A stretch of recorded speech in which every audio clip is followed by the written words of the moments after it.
মা বলছে আমার ছেলেটা খুবই খারাপ। বউয়ের কথা শুনে ওই একই মা বলছে যে মেয়ের জামাইটাও ভালো না, মেয়ের একটা কথাও শোনে না।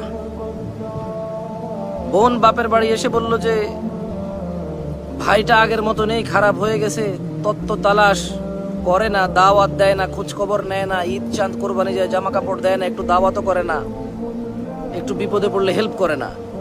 আবার ওই বোনটাই বলে আরে জানিস তোর দুলাভাইটা খুবই খারাপ, কাম কাজ করে করবি কি আর, বোনের দাওয়াত দে, বাগিনারে দাওয়াত দে, আজকে বোনের এটু হয়েছে, ভাইয়ের ওটা হয়েছে, সারাদিন তো বোন ভাই করে করে তার জীবন শেষ করে দিল। ভালো পড়েনি জামাইটা, মানে ভালো পড়েনি। অবাক অবাক করা চরিত্র না?